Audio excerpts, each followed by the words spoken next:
If you want to play your best game out there, then you must stick to 3 golden rules of pickleball. In order to give yourself the best possible chance of delivering a stellar performance when you take the court, you must adhere to these guidelines every time. And against the better teams, you'll need to be at your best in order to have the best chance of victory. Hello and welcome to Pro Pickleball Media, your #1 spot for all pickleball content. In today's video, we're going to talk about the 3 golden rules that'll make you win every pickleball game. Now, let's get right into the video. Golden rule number 1, enter the court with a solid plan. Be proactive in your approach, not reactive. First golden rule is to have a plan.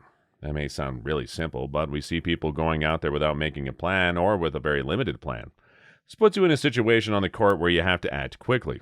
Your opponents can force you to do what they want, and you're basically saying, I'll just see what happens and deal with it as it comes up. That is a very bad idea. If you know how your opponent plays, it will help you come up with a plan for how to deal with them. It's fine if you don't. You can check on them and see what they're doing. Try different shots on them and see what comes back. As you go, you can come up with a plan. If you don't know them or how they play, you often have to do that. But basically, before you go out and play a game, and especially before a league or tournament, you should have a plan. If I get this shot, I'm going to do this. And if I get this other shot, I'm going to do this. You need to decide who is going to take the middle ball after the serve and who's going to let it go. You or your partner could be the one. Talk about it. Make a choice beforehand. When you're both at the non-volley zone lines, who will take those middle dinks and middle attacks that could be floating through the middle of the court? You want to have these things figured out ahead of time. Along with having a plan, you also want to know and understand how you can handle every situation in more than one way. If your opponent sends you a shot and they know you always send back shot B when you send your shot A, that won't work in your favor because they can make a plan because they know what's coming and you became too predictable. On the pickleball court, you should have at least 2 ways to handle any shot that comes your way. That right there is a great piece of advice. Make a plan with your partner for how you will approach the match.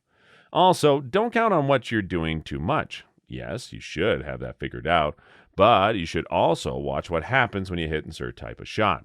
When you know what's coming, you can plan what you're going to do to them. Keep an eye out.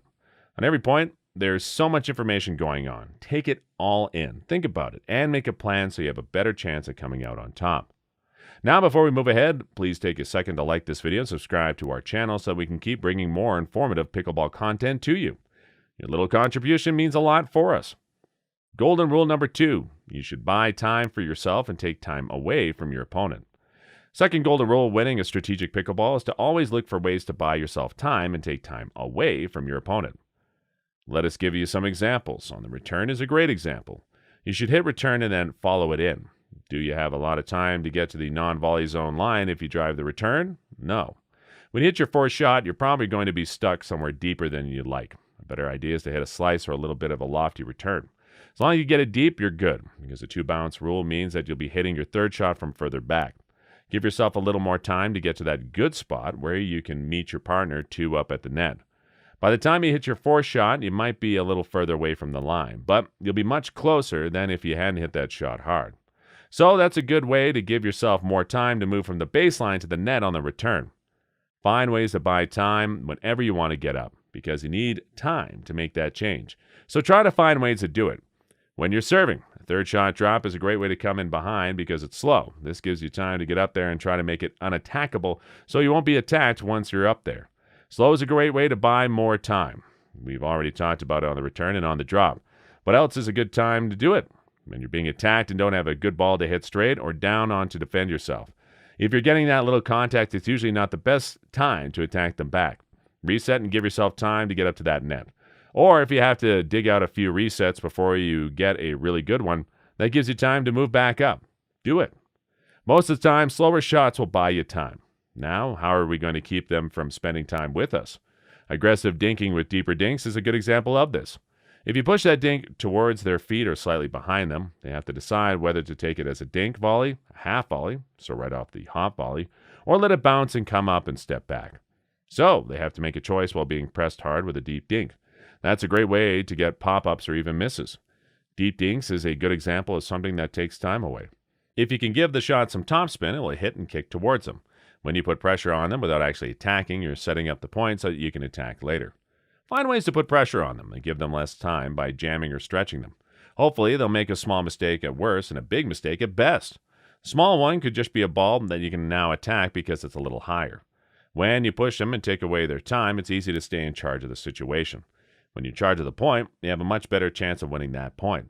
And if you get enough of them over the course of a game, you win. So buy yourself some time and try to push them and waste their time. Golden rule number 3, make sure to fully engage your body. Now, what exactly does it mean to have your body fully engaged in your play?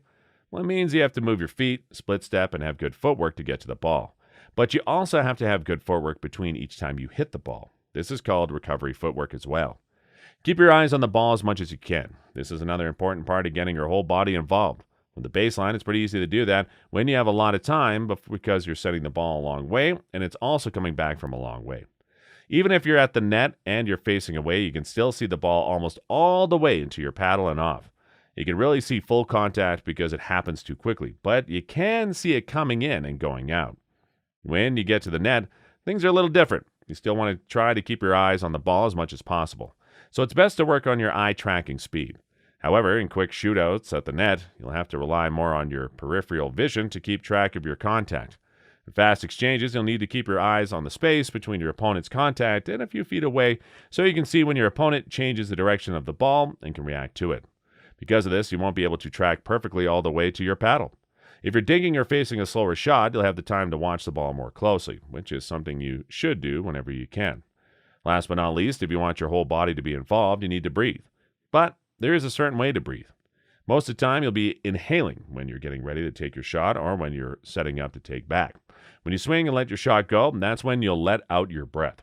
You should do that with every shot. You may need to take a breath between shots, but as you hit, you should breathe in to prepare and breathe out to hit.